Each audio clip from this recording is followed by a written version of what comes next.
योगी जी, आपका 2024 चुनाव हराने में सरकारी सिस्टम का बड़ा योगदान रहा है, क्योंकि वो करप्शन करना चाहते हैं, वो समाजवादी पार्टी के साथ खड़े होना चाहते हैं, वो राहुल गांधी, सोनिया गांधी, 2G स्कैम, कोयला घोटाला, इन जैसे घोटालों में लिप्त रहना चाहते हैं। क्योंकि भी चेता देना चाहते हैं कि योगी सरकार तुम्हारी चल रही है, लेकिन सिस्टम में कुछ दीमक बैठे हैं जो सिस्टम हैंग करने पे तुले हुए हैं। कैसे दीमक है वो? ये पुलिस वाले जो दीमक है, ये क्या कर रहे हैं पता है आपको? ये योगी को हराने के लिए इस तरीके की घटना को बढ़ावा नहीं देना चाहते, क्योंकि इसमें क्या, समाजवादी पार्टी नेता का नाम है ना, वो भी मोहित खान, मुस्लिम तुष्टीकरण, मुस्लिम वोट बैंक।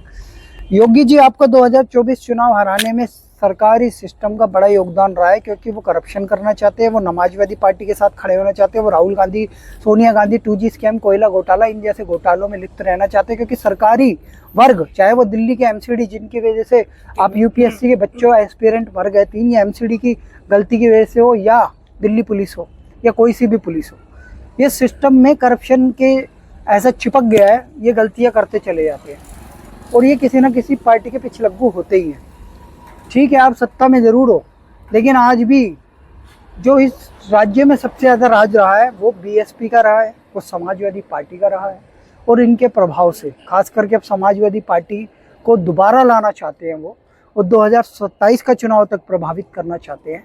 तो ये आपको हराने के लिए भी एक साजिश हो सकती है। तो मैं आपके चैनल के माध्यम से योगी जी को भी वार्न करना चाहता हूँ कि इस पे फिल्टर लगाओ। ये सरकारी अधिकारी जितने बैठे हैं, ये भी समाजवादी पार्टी का काम कर रहे हैं, कार्यकर्ता बन के काम कर रहे हैं, और क्या पता दीदी जो वेस्ट बंगाल में करते हैं, आगे आने वाले समय में उत्तर प्रदेश में हो, इसलिए उसकी तैयारी कर रहे हो।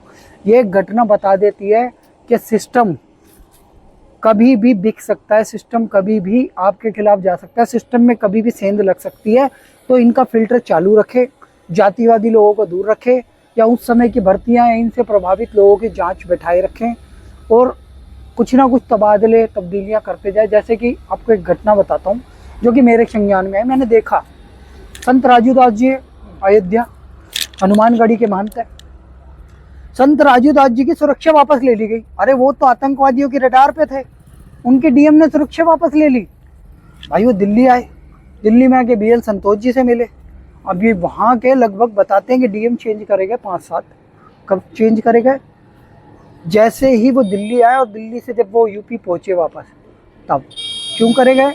क्योंकि वो लोग भी प्रभावित थे किसी पार्टी से। मैं ये कहना चाहता हूँ आपके चैनल के माध्यम से, ये मैं नहीं, संत राजू दास जी ने कहा है कि तुम लोगों ने टारगेटेड मेरी सुरक्षा हटाई, क्योंकि हम यहाँ खुलेआम मोदी जी का और योगी जी का समर्थन कर रहे हैं। तो तुम योगी जी और मोदी जी के समर्थक भाजपा के नेता को इनडायरेक्टली, अब मुझे पता नहीं भाजपा की पोजीशन में वो है क्या नहीं, लेकिन एक हिंदूवादी नेता की सुरक्षा वापस ले लेते हो, उनकी जान को खतरा है, तुम्हें पता नहीं है। तो NP भारत के माध्यम से फाइनल में यही कहना चाहता हूँ कि योगी जी, आपको भी सेंध लगाने की तैयारी चल रही है, लेकिन हम जैसे लोग जब तक खड़े हैं, अब हिंदुत्व का परचम नीचे नहीं जा सकता। हम तो आपको प्रधानमंत्री के रूप में भी देखना चाहते हैं। मोदी जी जैसे पूरे विश्व के सबसे प्रभावशाली व्यक्तित्व बन के उभरे हैं, और अब भी तीसरी चौथी बार जब सर्वे हुआ है पूरे वर्ल्ड में, तो सबसे ऊपर की रैंक पे आए हैं। तो अभी भारत में सबसे ऊपर की रैंक में मोदी जी के बाद अगर प्रधानमंत्री के रूप में कोई हिंदू जनमानस या कोई राष्ट्रवादी जनमानस या कोई विकासवादी जनमानस देखता है, तो वो योगी आदित्यनाथ जी को देखता है। सुरक्षा की दृष्टि में भी आपको ही देखते हैं। अगर मोदी जी का कोई उत्तराधिकारी होगा तो सिर्फ योगी आदित्यनाथ जी होंगे। तो योगी आदित्यनाथ जी, आपको साम दाम दंड भेद बच के चलने की भी ज़रूरत है, और अपने आजू बाजू के घाघों से भी सावधान रहने की ज़रूरत है, जो कि आपको डेंट करना चाहते हैं, जो कि आपकी छवि को ख़राब करना चाहते हैं। आप जैसे अभी ब्लंटली विधानसभा में बोले, और जैसे आपने ब्रजेश पाठक जी और केशव प्रसाद मौर्य जी है ना, उप मुख्यमंत्री जी, इन दोनों को मैनेज किया, क्योंकि दिल्ली मीडिया में आपने देखा होगा, बड़ी चर्चा हो रही थी इस बात की कि योगी के साथ इनके मतभेद है। शिवम जी, ये मतभेद सिर्फ दिल्ली मीडिया चला रहा था। मैं कह रहा हूँ ना, बिक गए कुछ लोग मीडिया में। आप दिल्ली में आगे बलात्कार की घटना को उठा रहे हो, वहाँ पे ये घटना ही नहीं उठती है, जब ये न्यूज़ बड़ी बनती है तब उठाई जाती है। तो दिल्ली में एक लॉबी तैयार की गई, केशव प्रसाद मौर्य 100 विधायक लिया, तुझे मुख्यमंत्री बना दूंगा, अखिलेश यादव। ये बयान देने के बाद दिल्ली की लॉबी एक्टिव हो गई कि केशव प्रसाद और ब्रजेश पाठक और योगी के बीच में मतभेद दिखाओ। जैसे अमित शाह और योगी के बीच में मतभेद दिखाए जाते हैं, जबकि योगी आदित्यनाथ जी जब पहली बार मुख्यमंत्री बने 3 दिन ये रहे थे बनारस में, काशी विश्वनाथ में दर्शन किए। और उस समय पे पार्टी अध्यक्ष कौन थे? अमित शाह जी।